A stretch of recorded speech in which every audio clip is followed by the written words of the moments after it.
Deshpande Saab, and my dear friend, a really good friend indeed, and a very bright young brain, young mind, I would say, not brain, because there's a world of difference between the brain and the mind. Bhushan, whom I quote wherever I go, tell the younger generation to motivate them, because he's doing really some good work. And my brothers and sisters of Pune. It's very nice seeing all of you, because I know Pune people are very intelligent, very critical, very good, very receptive to what you have to say. Over the years, I have learned two things. A, to clearly say that integrative medicine is not anti-Western medicine. Because a lot of people think, oh, he is a quack. He doesn't know what he is talking about. No. Medicine or the medical sciences are meant to heal, H-E-A-L. And there's nothing to do with health. Health is completely out with the domain of doctors, hospitals, nurses, and things like that. Actually, a 14 countries, industrialized countries study showed where there are more doctors per capita, more hospitals, and more specialists, there's more death, less health, and less longevity. I'm not joking. I'm seriously telling you. This 14 country study is a very exhaustive study. And there is a study done by the WHO in Thailand years ago, I think about 40 years ago, where in Thailand, Bangkok they took, there are about 5 systems of medicine concurrently working. Pure Western medicine, as we call as medicine, then pure Chinese medicine, integrated Chinese Western medicine, then Samoa system, where the father tells the son when he is dying as to how he should treat his patients, and it goes on generation-wise. And the last is of quackery. And they did a study prospectively for 5 years, very well controlled study, which showed collectively at the end that all systems of medicine, mark my words, all systems of medicine were equally effective on society. This was 40 years ago. People are nonplussed. People said, oh, something wrong. No, now we know everything is right. Actually, that was very, very right. You would be surprised to know doctors went on strike in several countries over the last 25 years. Different times. Saskatchewan in Canada for 3 months, 25 years ago. Bogota in Colombia for 3 months, about 20 years ago. Los Angeles County 15 years ago. Israel recently, about 2 years ago. And Dublin, so about 5 years ago. Each one of these places, now audit shows in retrospect, when doctors went on strike and nurses ran the hospital, death rate almost fell down precipitously. I'm not joking. I'm seriously telling you. Whatever I say here, even a word is not outside the realm of what you think is science. I don't think that is science, but you think it is science. So I'm telling you scientific quote-unquote evidence. In reductionist science, that's our science today. Our evidence is very interesting. I had a slide. If I wish I had the slide. Now global warming, right? Scientifically global warming. Yes. 72. I was for 6 months or so. I was in London for some. I had to stand in for someone. My boss was going somewhere, so I had to go there. And that winter was 1 month longer. 72. I'm talking of 1972. As recent as that. And there was sleet for about 4 months on the ground. Nothing grew, not a blade of grass grew. And there was so much of hue and cry saying that we are in for an ice age very soon. It continued for 10 years. Suddenly, ice age gave place to warming. And we have evidence, so-called evidence.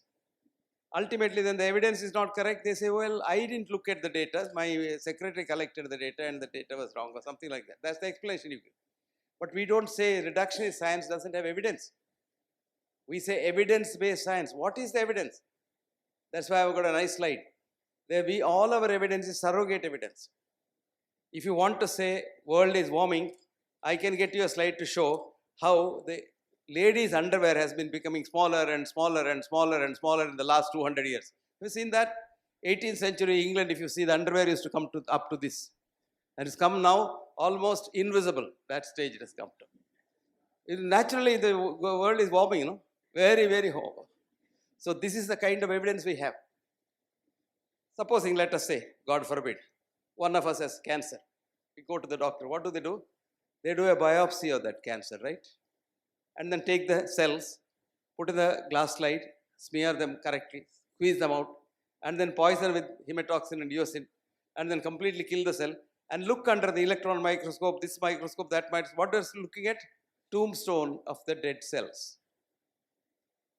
Albert Szent-Györgyi, a brilliant Nobel laureate biologist, wrote a book way back in 1960s called Introduction to Submolecular Biology. I don't know how many of you read that book. It's a fascinating book, almost an epoch-making book, where he says, I quote, I don't know what cancer is. I'm not saying that. Albert Szent-Györgyi was saying that in 1960. I don't know what cancer is, because cancer cells are like working like normal cells, absolutely normal cells. And I can't say what the cancer does by looking at the tombstone of the cell. They may look abnormal cells because they are squeezed out and distorted and stained and all kinds of things happen. But they are normal cells. They work like normal cells. And I don't know how to kill them without killing the other normal cells. Right? Agree. Now, if you know, I give you an analogy to students. Supposing a bird comes in here, let us say. Bhushan was telling me sparrows are very few in Pune. Supposing a sparrow comes in here. You want to know, why did the sparrow come here? Where did it come from? Where it intends to go in future? And what is it here for? What are we doing in Rajan? Catch hold of the sparrow, cut it, take a few cells, under the microscope, look at it, and then predict all about that sparrow, right? That's exactly what we are doing about cancer. Do you know what cancer is by looking at that biopsy bit? No. Do you know what will happen to the cancer by looking at the biopsy bit? But we have been predicting the unpredictable future of man. Every day, we have been doing it. You want to know exactly how bad the science is? Any curious student here? Write down, I'll give you the reference. Students, Bhushan's 20 students, where are they? Hands up. Okay, write down. The author's name is Firth, W.J. William John Firth, F-I-R-T-H. It is called Predicting the Unpredictable Future of Patients.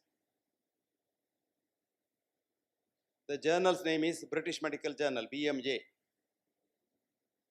Then Vancouver style, 1991, semicolon, 303, colon, 1565.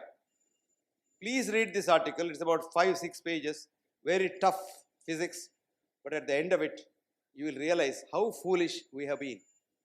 A patient comes to me, let us say, he has some fever, I'll simplify it. And he wants to know, tomorrow he has got to go for a lecture in Bhushan's laboratory. So he asks the doctor, doctor, will I be all right tomorrow for the lecture? Doctor says, yeah, take this tablet 3 times a day and you will be okay. The doctor doesn't know what the fever is. Of course, he very pontificates like a physician. This is a viral fever. He has not seen the virus. But if you told the doctor in the olden days, when I was a child, we used to say, smallpox is due to the wrath of the goddess. And today they say, hey, well, the old fellows didn't know anything. They were also rational. There's a cause, there's an effect. Today's professor comes around and says, oh, this is viral fever? Yes. Students agree, yes sir, yes sir. Nobody sees the virus. Now all of you say H1N1 virus, right? Right? Pune, it came, he came here, there. This is called the medical scare system, The minute you say H1N1, you piss in your pants. Because you say it dies, people die.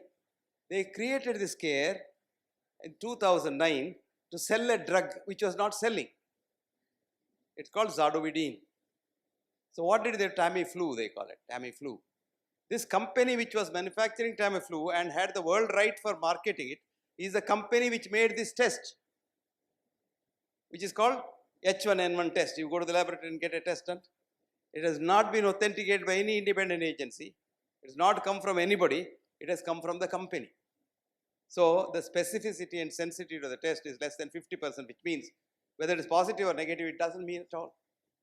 Actually, you will be surprised. In 2009, everybody said, everybody put on that mask and all. If you put on a mask and go, it is bad for you, not for the others anyway.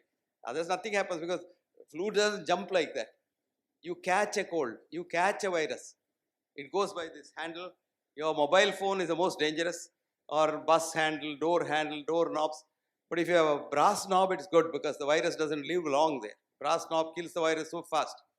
Or if you have coconut oil in your hands, the virus dies in seconds. So these viruses are caught. So you don't have to put a. I see a lot of these people in the plane putting on that. I said, "What are you? Are you having some bad disease? You don't want to give it to us?" No, no, no, I am protecting myself from flu. I said, you are not protecting yourself from flu. You are protecting yourself from good oxygen around you. You are breathing the same air that you are taking. So after some time, you will carbon dioxide intoxication. That's all what happens. A lot of these policemen, of course, so the road is different. The screening area in the airport, you must see that CASF fellow also has a. I tell those girls, please don't do that. Breathe normally. Nothing happens. Now coming down to that, in New Zealand, on an average every year, in the flu season, 15 to 17,000 people die. This is normal, every flu season. In America, about 36,000 people die. In India, we don't have statistics because our people die in the village, we're not accounted for. Only people who die in the hospital are accounted for. So that's not a reliable statistics. But that particular year, because everybody washed hands, remember that you don't want to catch a virus, wash your hands. Never touch your nose, your mouth, your eyes, or any part of your body where it's liable to get virus infection without washing your hands, because shaking hands is the worst thing that can happen. Ours is such a healthy system. Namaskaram. So nice. Two things happen. One, your humility shows. You see, bend and say namaskar. Humility is a sign of virtue and great education. Then number two, you don't touch another person's hands. The dirtiest part of the body is the hand. And the WHO taught us a very nice thing. When you do and hold this. And then that has millions of germs. You just shake hands. No, you do this. It comes here. No, nobody touches there. And it doesn't touch anyone. By evening it is dead. 3-4 hours the virus is dead. So the best thing is, whenever you have to sneeze, whenever you have to cough, that's it.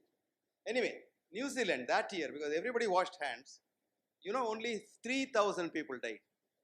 So the scare of so-called non-existent H1 virus saved 15,000 lives in 1 year in a small country whose population may be little bigger than Pune, the whole country's population. And that was the scare that we produced. Anyway, the doctor who assisted the drug company to say that there is H1N1 virus, his name is Dr. Osterhaus, a Swedish doctor, who is now in jail. He is called Dr. Flu. He took $10,000 to create this myth called H1N1 virus. And the company made the thing and everything was done. And the WHO chairman or the chief of WHO connived with the drug company because she declared it as a pandemic. When once you declare it as a pandemic, every government has to buy nearly $750 million of drugs per force. And there is no criterion of pandemic at all. Pandemic means at a time 20,000, 25,000 people should die. Nothing else sort happened. Anyway, they have this periodic things to frighten us. That is why I have called it as medical scare system. You go to the doctor, the first thing they'll say is, are your father diabetic? Yes, doctor. Ha. When he says ha, that means you are half dead. Your father and you have nothing in common with two of you. You are not your father's child. That's again Indian philosophy. It says children don't belong to you. They have come through you. Absolutely right scientifically. Because you are the children of germs. We are all children of germs. In every genome, for 23,000 human genes, you have got 2.5 trillion germ genes. Which means, you imagine the contribution of parents, 23,000 divided by 2.5 trillion. My mathematics is not good. It will not be 1 in a million. You may have some features of your father or mother or something like that. But what is evolution is environment. If you live like your father, you follow what your father did, you smoke like your father, you eat like a pig like your father, and drink like a fish, not what the fish drinks, you will certainly get what the father had. In short, evolution is environmental and not genetic. Let's forget the genes for a minute. Today we know with your mind you can change your genes also. You just do real meditation, you can even increase the size of the telomere at the end of the chromosome, which is a sign of your aging. When you age, the telomere becomes smaller and smaller and smaller and smaller. With meditation, it becomes bigger and bigger and bigger and bigger. And you can change. Bhushan was talking about lifestyle diseases. Lifestyle diseases are lifestyle diseases. I'll tell you what happens. We were hunter-gatherers in the forest some 10,000 years ago before we came to Pune. And what were we doing there? We had to protect ourselves from tigers and lions, snakes, all kinds of things. Nature said, let people survive there also. So nature gave us an autonomic nervous system. If I said God, all of you will be angry because you don't believe in God now. And once you go to BSc level, you forget God. But do you know what Max Planck, the greatest physicist, said about God? God said, science ends in God, religion starts with God. That's all the difference. For religion, you must start with God, otherwise people don't follow you. For science, you go on science, you come to quantum physics, then you say, without God, nothing happens here. It doesn't run like a clock, what Newton and Einstein said. There's a different world altogether. Newton's world and Einstein's world is different from the real, what is called the quantum world view. I'll come to that later. Now anyway, so what did nature do? Gave you an autonomic nervous system to protect you. So the sympathetic system and this parasympathetic system. Now when you saw a tiger and you want to run away from the tiger to survive, so to run you require glucose, to run you require your blood pressure to go up, to run you require your heart rate to go up, to run you require energy. All this comes from the stimulation of the sympathetic system. You get adrenaline coming. When the adrenaline comes to the liver, nature has kept gunny bags of sugar in the liver called glycogen. So it stimulates the liver and neoglucogenesis, new sugar comes out. So you see the tiger there, your sugar goes up. Then you see the tiger you want to run, your blood pressure goes up because the adrenaline. Your heart rate goes up, chronotrophicity, everything goes up. And then you run for your life. And if you survive, all these things have come down. Now we have transplanted ourselves into society in the last 10,000 years, but our physiology is the same. We have tame tigers now in the form of human beings. It may be your boss who is a tiger, it may be your wife who is a tiger, it may be your husband who is a tiger, it may be your junior colleague who is a tiger, it may be the peon in the principal's office who is a tiger. Now when you see that tiger, the same reaction occurs inside, but you can't run away from the tiger. Supposing your wife is a tiger, how can you run away from the wife? So your blood pressure goes up and you stand there and watch there and your blood pressure goes up and up and up. After some time it is up. That is what is called high blood pressure. Your sugar is up, that's called diabetes. Your cholesterol is up because cholesterol is not a disease, but cholesterol has to go up because cholesterol is the base of all of the steroids that are needed for your stress. So all these are diseases. Now what do we do in reductionist science? I give you a pill, a chemical poison. I tell you what these are. And then what happens? You are happy. I have taken the pill. I have taken it from Dr. Bhushan, who is a very good doctor. Your blood pressure comes down. Why does the blood pressure come down? One scientist tried to find out. What did he do? He had a chip made. It's called the MIT chip, mitochondrial chip. And this chip can track the drug. If you tag it on, wherever the drug goes, it tags it. So he gives the drug, tags it onto the chip, and then follows it. And he found that every reductionist chemical drug that he used was accepted first, goes into the stomach. The body's wisdom says, oh, this I have not seen it. My forefathers have not seen it. My generation has not seen it. It must be a poison. So it must be eliminated, goes to the river. So every drug that you take from A to Z first goes to the liver and the liver tries to destroy it. That is why after every drug, 24 hours to 48 hours later, you do your liver function test, it's altered. Then sometimes the liver cannot destroy the whole thing. Some of it comes out, which is called first pass effect. This first pass effect was known to us even when I was a pharmacology student. But our professors didn't know what is first pass effect. Now we know what it is. Now then what we do, that is not enough. So we now know pharmacokinetics, pharmacodynamics. So we give more dose, more drug. And all these do what is called adverse drug reactions, ADR. So mind you, every drug has an adverse drug reaction. Every drug may not be useful to you, but every drug has an adverse drug reaction. That's why I coined this phrase, while there is no pill for every ill, there is an ill following every pill. It's absolutely true. It's out of experience, long experience I have said, for every pill, there is an ill. So I tell doctors, tell the patient before you give a tablet, two things, A, N and T, B, ADR. N and T is number needed to treat because all our drugs are statistically significant. Not useful for everybody that you give. Supposing I give you a drug like statin, let us say. The N and T is 300, which means 1 in 300 people whom I prescribe statin will get benefit. So some of us, are fanatics. They say, okay, 1 in 300 chance I'll get benefit out of statin, I'll take it.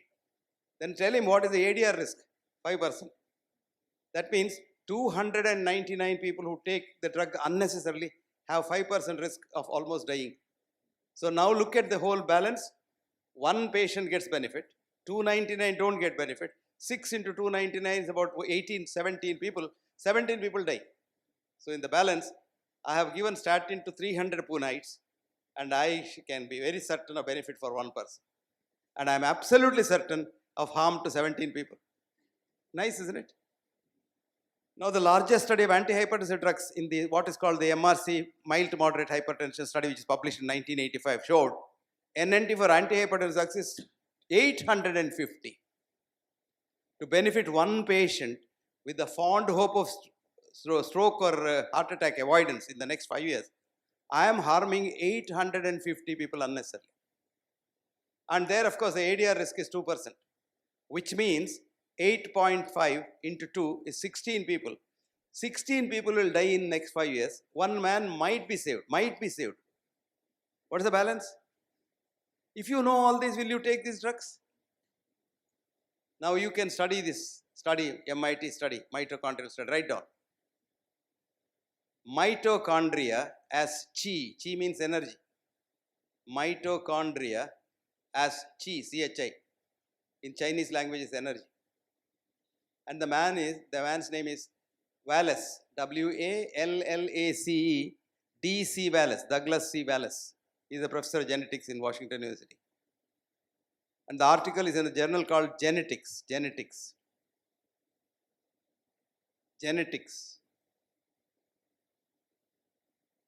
Okay? Year is 2004. I'm sorry, 2008. Volume is 179. And page is 727. Please read this. All these articles are free in the internet. Read that. And go and read it. It's a 10-page article.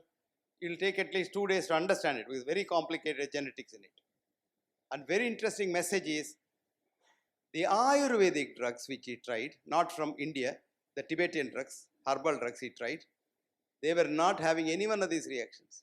It goes inside and attacks and gets digested, goes into the system, does good or doesn't do good, but doesn't harm and doesn't go to the liver. So the liver is, today we have an epidemic of what's called non-alcoholic cirrhosis, which I have never heard when I was a student in the 50s.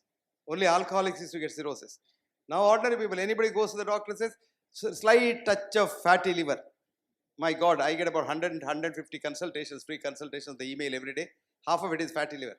I went for a checkup. I have fatty liver. And for a change, today, I had a Delhi University professor, senior professor, who wrote to me, Professor Hegde, I'm coming to 65. I have not seen a doctor so far. My wife pesters me every day, I must have a checkup. Do you think I must have a checkup? I was so happy. I said, don't have a checkup. You are 65 because you didn't see a doctor. And you will be 100 if you are destined to be 100. If you go to a doctor, there's a good possibility that you will not see the 67th birthday. Delhi University professor, he said, I have kept my records roughly from the age 5, I remember, till today. I might have spent about 100 rupees to the doctor. Can you believe that? Delhi University professor, senior professor. I was so happy for a change. After a number of years, I am getting this. Everybody says, I have not had a checkup. Somebody asked, did you have a checkup? I said, I have not had a checkup. But I don't tell them that. Because I always believe in Ayurveda. The Ayurveda has a beautiful definition of health. What is the definition of health in the Western medicine? 1947 alma mater definition. Absence of physical, mental, spiritual, emotional, environmental, disease, which means it's a business definition, which was done with the business purpose. If you want to know you're healthy or not, you must go to the doctor, which means you must go for a checkup. It's a good business, isn't it? See, checkup is the biggest business. You don't know that? Read this editorial in the BMJ called The Screening Industry. Screening Industry, written by the editor himself, Richard Smith. You say Richard Smith, BMJ, Screening Industry, it will come up. And the fascinating article where it shows that screening is very simple. You're all mathematicians, Pune, intelligent people. We don't have anything called normal in the human body. We don't know what's normal in the human body. We know average. Average everybody knows, but normal we don't know. So how do we arrive at the average? 1,000 people measure, let us say height, 1,000 people, and put a Gaussian distribution like a bell, and we put the mean plus 2 standard deviation. I don't know what it means. It means mean. And that mean is transferred automatically into normal. What is the normal height of Indian male? 5.4 plus minus 2. 4.5 is also normal. 6.2 is also normal. But they automatically become abnormal. It's called false positive. So for every one measure that you do, you get about 25 to 50 false positives. Supposing you go for a checkup today, total body scanner, 500 parameters are checked. 500 into 25, don't want 25, 5%. 525 is 2,500, isn't it? 100 people go for a checkup, 2,500 patients come out. Based on this, a very intelligent professor of medicine in Yale University asked one of her students, who is a patient? Do you know who is a patient? Good. Fantastic. The student gave the same answer. A man or a woman who goes to the doctor becomes a patient. The professor was shocked. She was a good girl, 52, and she had done her studies very well. She got shocked. Then she asked the doctor, when does he become a man or a woman again? Do you know what the student said? Rarely ever, if ever. Because today you go to a doctor, he says, take this pill. So, doctor, when I am all right, I can. No. Don't stop it. Blood pressure will go to the sky. Take it every day for the rest of your life. Finished. Who is finished? Patient is finished. Drug company benefits. This is our practice of medicine. It's called reductionist science. You remember the bird coming in is cancer. And tablet going in is science. So this kind of a science. Please, before I forget, none of you go home and stop your medicines. What I am giving is not the prescription. It's only story. If you want to stop your medicine and if you feel you're fine, please go back to your own doctor who has prescribed the medicine and discuss with him. No harm done. Ask your doctor 2 questions. Doctor, this pill you have given, no? What is the NNT of this pill? If your doctor knows the NNT, then you can talk to him. If he doesn't know, he has not heard of the NNT, then no use talking to him. You ask him, what is the NNT, doctor, and what is the ADR? 2 things only you have to ask. Every tablet that he prescribes, there is an NNT, there is an ADR. And if you don't know, don't worry about it. Right? But nobody stops at home. This one fellow wrote to me the other day. I heard your lecture in Bombay and I have stopped my blood pressure is normal. I stopped my blood pressure pill and I'm continuing to measure it's normal. But when I went to my doctor, he shouted at you and me together and he said, both of us are fools. I said, for no fault, you got one more enemy for me. So, because I didn't know who this man is, he heard my lecture somewhere. So after that, I am warning all the people, this is not a prescription, this is only an information. I am not your doctor, you are not my patient. Did you understand that? Okay, come back to what we were saying. Now what happens? You may wonder, what is this fellow talking about? We all get benefit when we go to the doctor, don't you? Whether he gives the drug rightly or wrongly, also you get benefit. Then investigations happened as to why this happens. 4 universities came into the picture like Bhushan. There's a professor of medicine in Oxford, very bright young man like Bhushan. He almost looks like Bhushan. His name is Professor Bingham. He had 4 universities, Oxford, Cambridge, Munich and one more university. So 4 of these universities did a study on tablets, drug effect on patients. What they did was, they took volunteers, produced severe pain in them. You can produce pain very easily. What is the best treatment for pain? Best? Huh? Pain, all are killers. They are not painkillers. What? No. Best conventional treatment. Morphine. Paracetamol won't kill the pain. Aspirin doesn't kill the pain. Aspirin kills the man. Morphine, you agree? Anybody doesn't agree? Everybody agrees? No, they gave a morphine drip to the patient. But told the patient, this is not morphine. This is a new vitamin we have found out, vitamin B17, lateral, which will cure your disease, may not take your pain out. Would you believe 88% of the people with the morphine running intravenously did not have pain relief? Did you mark my words? Then they crossed over. the same patient, took the other side, produced the pain, started a saline drip, and told the patient, this is the latest saltomorphin. Very, very effective. Your pain should go like that. And everybody's pain went. Did you get that? Then the researchers were nonplussed. What's happening? Then did a concurrent fMRI and repeated the whole study again. Do you know what it showed? When the patient believed, mark my words, believed his doctor and had faith in the doctor, their brain slept. Nothing happened. Pain didn't go.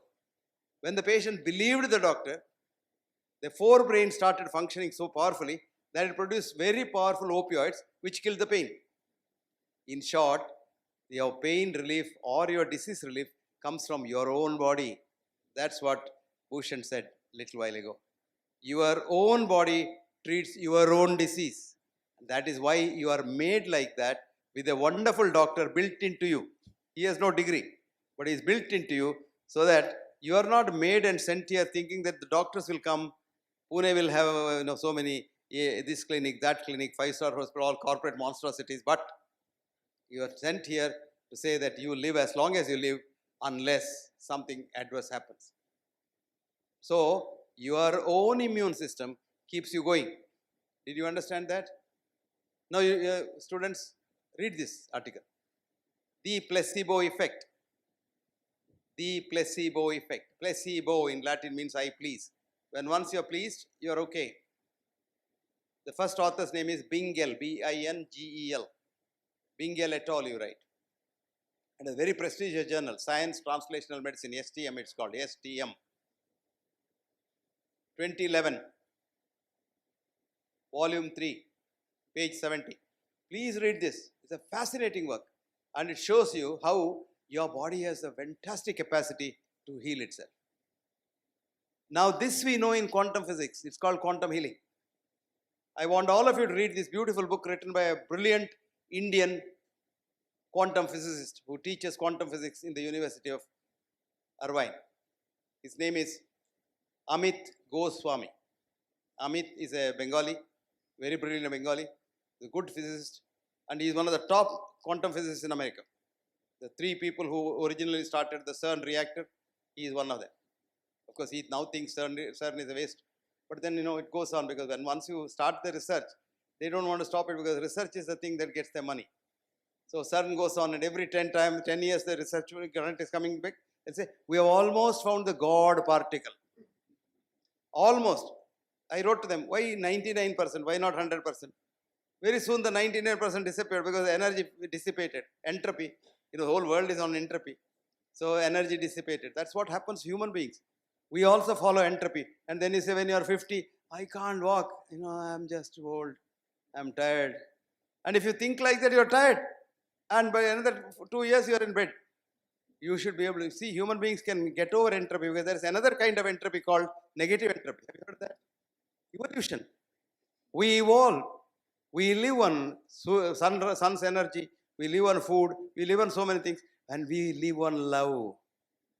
Love is the best food. Did you know that?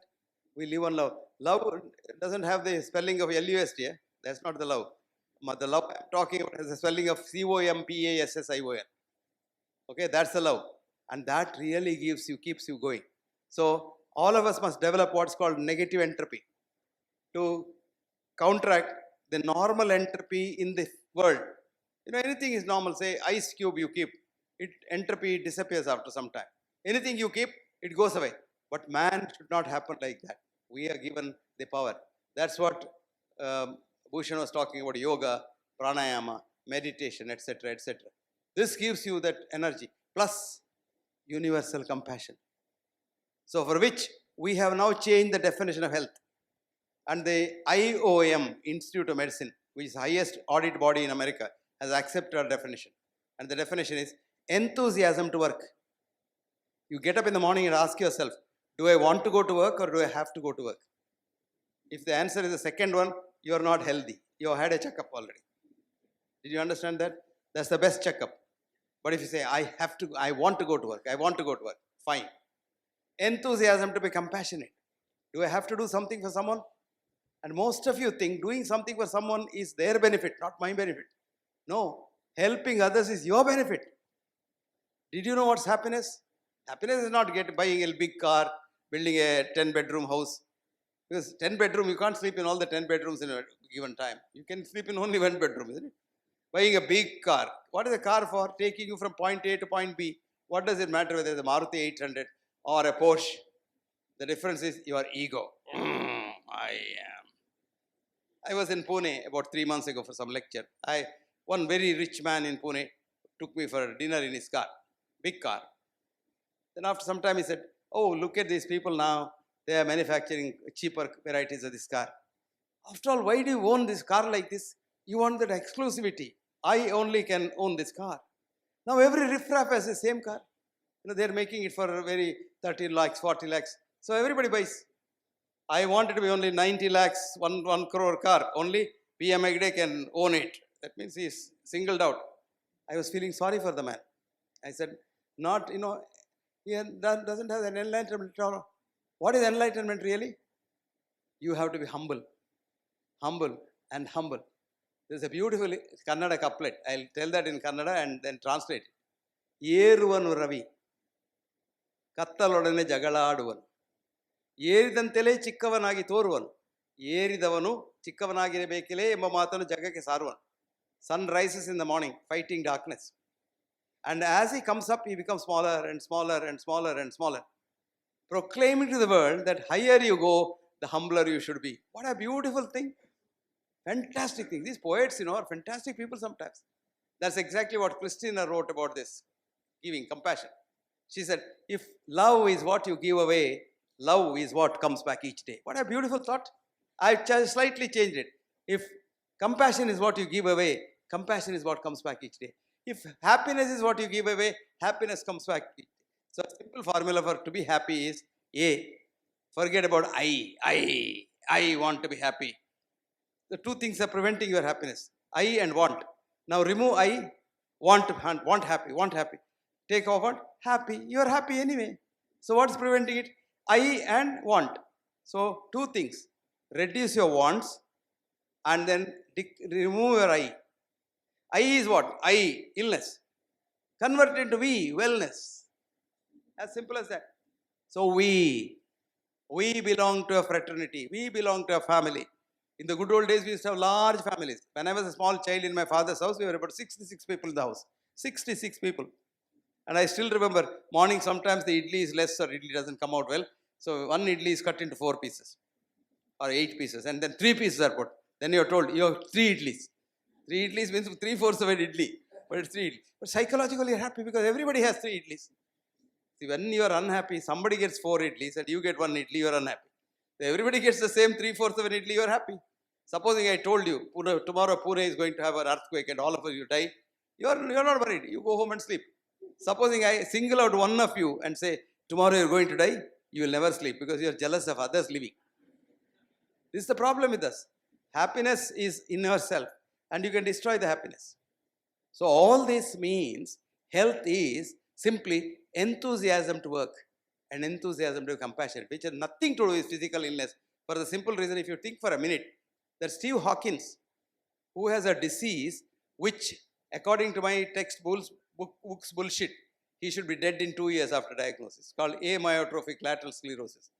42 years. This man is working as a professor of physics in Cambridge. Of course, he has got a lot of devices to help him. That's a different story. But he must have that enthusiasm, see? Enthusiasm to work. What a beautiful word. En in Latin means inside. Theos means God. God sits inside and provokes you. Enthusiasm. Om Bhurbuha Swaha, you say. Tat Saviturvarenyam. Ultimately what it is? Prachodayat. God provoke me to do. That's a prayer. That's the same prayer, enthusiasm. No difference. And a fascinating word. So that is the health. And not that health of absence of this, that, disease. British Medical Journal's editor wrote an editorial about health definition of alma ata. He said, I seriously think about this definition. It can be attained only under 2 circumstances. A, after death, when you know disease at all. You're dead. Second is at the height of human orgasm, which doesn't even last for a fraction of a second, beyond which this health cannot be attained.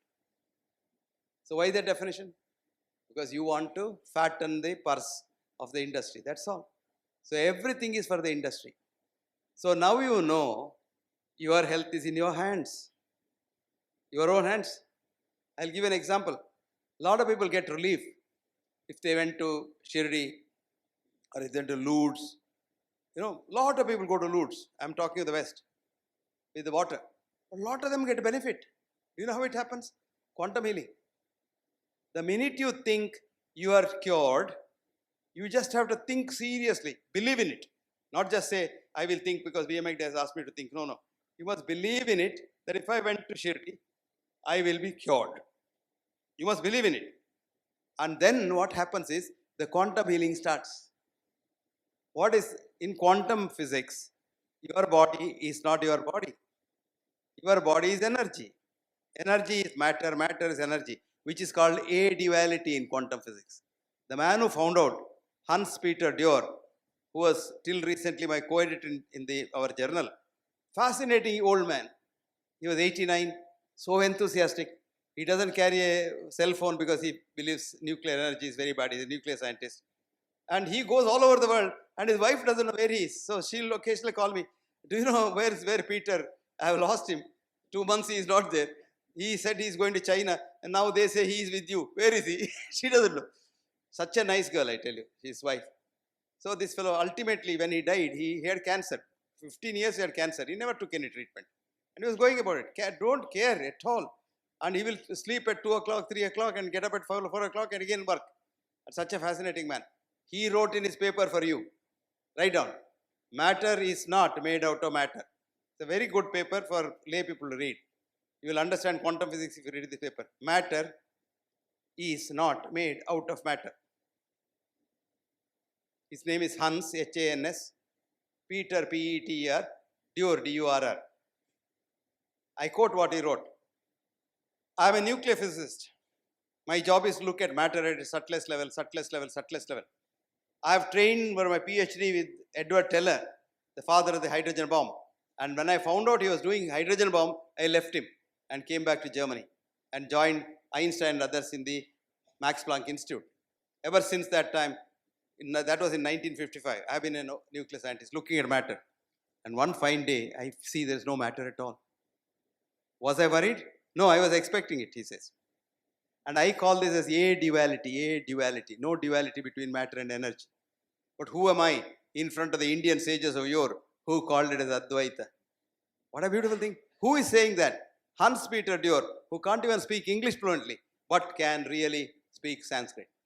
And he quotes, in the speeches he quotes the Bhagavad Gita from the Upanishad to Bhagavad Gita, Bahirantascha bhutanam. It is inside and outside of everything. Charam acharamevacha. It's moving. Your energy is moving, but you look solid. It's Maya. Shankara's Maya, he calls it. He calls it as Wirklichkeit. Wirklichkeit in German means Maya. Nataka. Drama. You know drama? The whole world is a drama. Now you all exist here. Do you really exist here? I don't know. If I close my eyes, you don't exist here. It is my perception that you exist here. So you are virtually maybe here, maybe not be here, potentially here, but you exist when I see you. If I close my eyes, you don't exist. The whole world is like that. So it's a Maya. Bahirantascha bhutanam charam acharamevacha sukshmavateta vijnayam. What a beautiful thought. It is so subtle that no vijnana in future also can see it. In 2017, people have not seen an electron. So many people got Nobel Prize describing an electron without seeing it. But they tell you in the physics class in BSc, if you have not seen God, God doesn't exist. Right? But you have not seen electron, electron exists because he believes in it. That's all the difference. See, so many people. One fellow, J.J. Thomson in 1907, who was a Cavendish Institute director, said electrons are particles. Nobel Prize. 30 years later, his own son, George Thomson, said they are waves. Again, Nobel Prize. So everybody got Nobel Prize. Ultimately, the one boy who really did it was Werner Heisenberg. He said, uncertainty principle. You don't know what it is. You can't know where it is. What is where is what.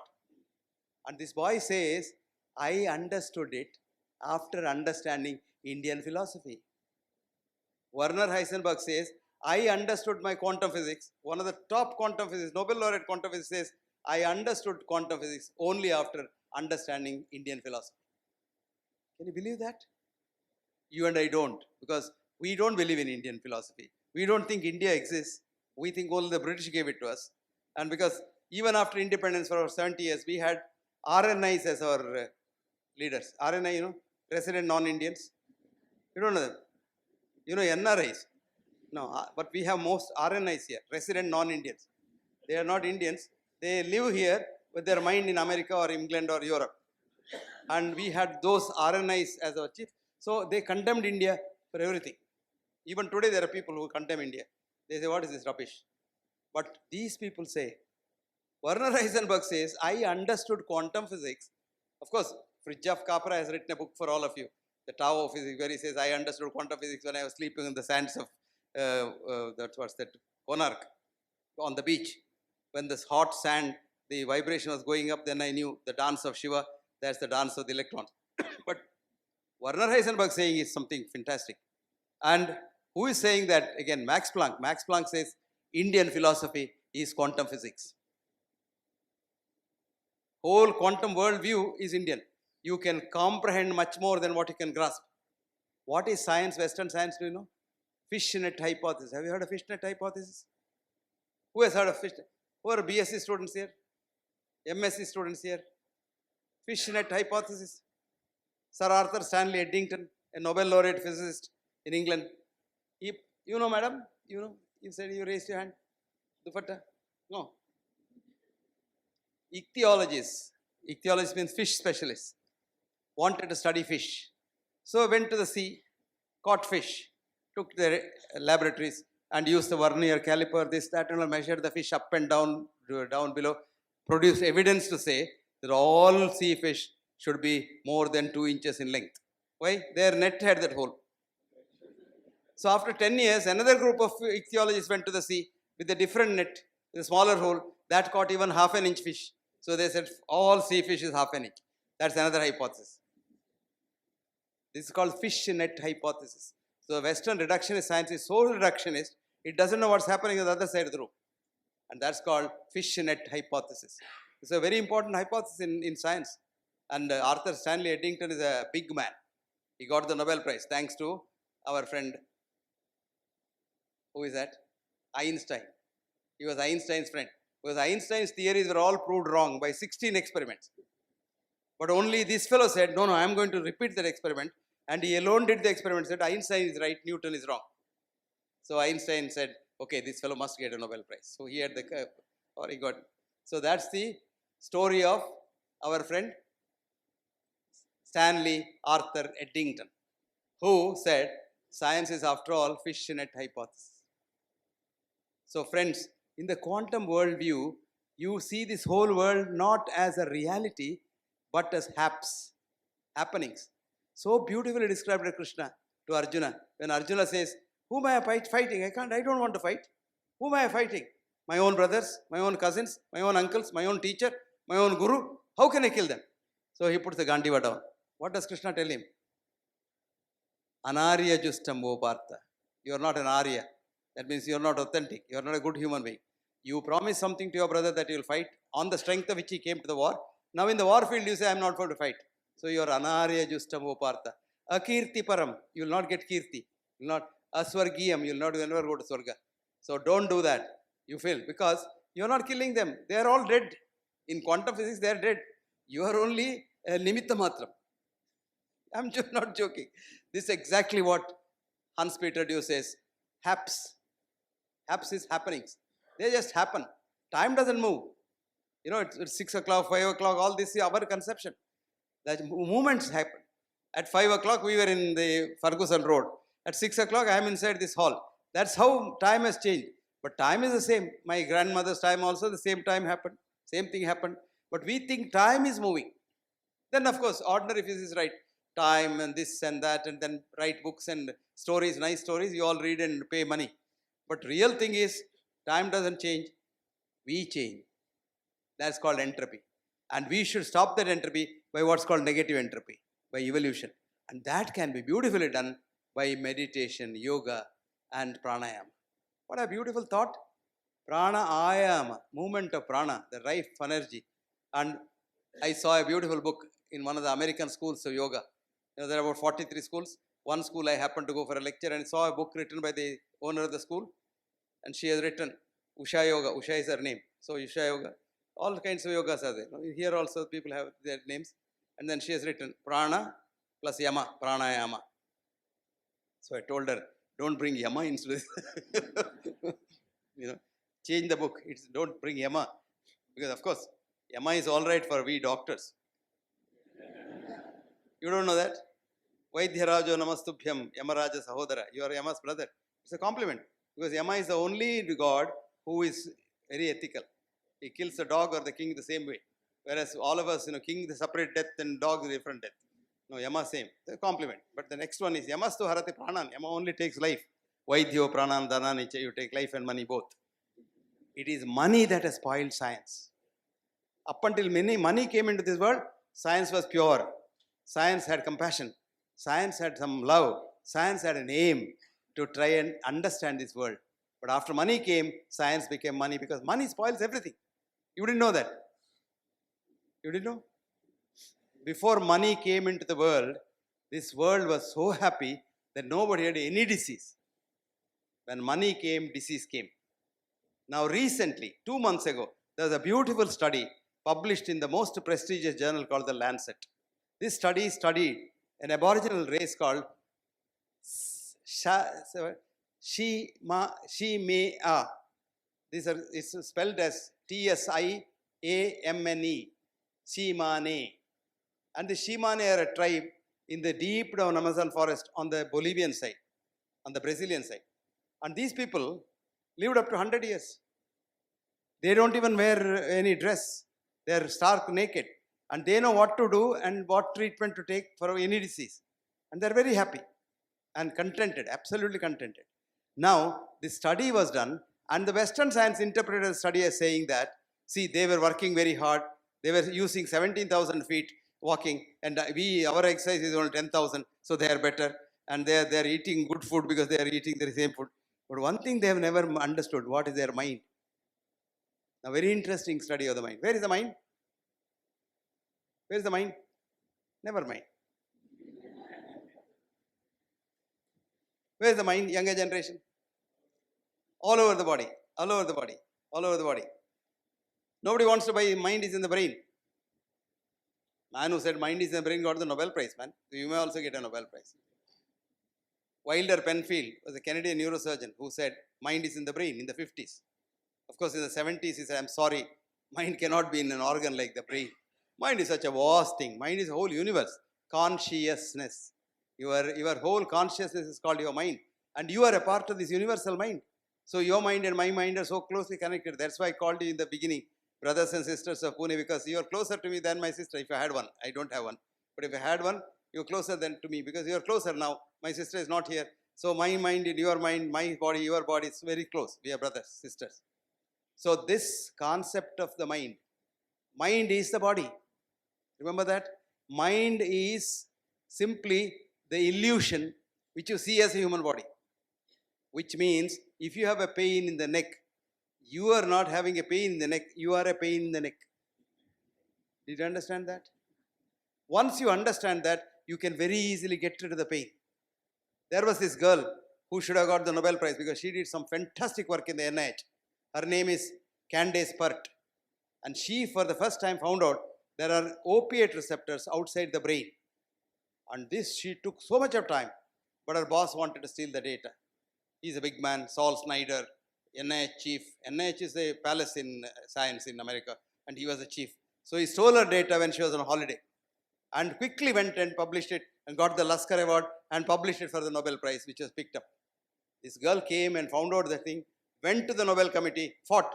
Some of these girls can fight, real fighter. She fought and saw that the Nobel Committee cancelled his Nobel Prize. And she also didn't get a Nobel Prize, the bargain. And what happened was she was dismissed from her job. Saul Snyder said, who are you to complain against me? This is how it happens in big institutes.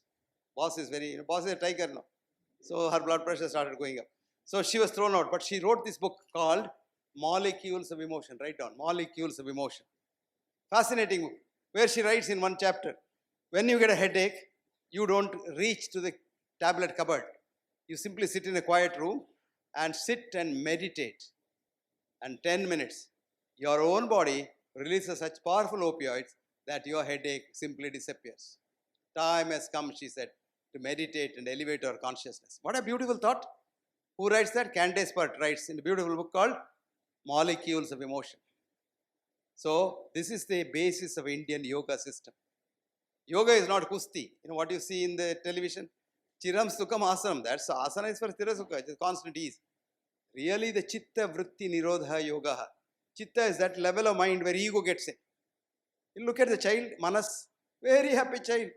Everybody smiles, not this big child, but small child. You know, if you have a small child, it smiles at everyone, whether it's B.M. Hegde, Patwardhan, Doshi or Joshi or Pandey or everybody smiles. And that has got a beautiful heart which moves with the breathing. It's called sinus arrhythmia. Child breathes in, heart runs fast. Child breathes out, it runs slow. We thought in Western medicine it's arrhythmia. No, arrhythmia is rhythmia. Health is arrhythmia. Rhythmia is unhealth. Death is arrhythmia. Only rhythm occurs only after death. Your blood sugar is steady, your blood pressure is steady, your cholesterol is steady after you die. Otherwise, every second it's going up and down. It's called arrhythmia. Now what happens? The child goes to school. Alexis Carrel wrote, every newborn child is a genius, which is scientifically true. Because your consciousness comes to you on the day you are made in your mother's womb. It's the universe, the same thing, everybody. Only to be converted an idiot in school. It's absolutely true.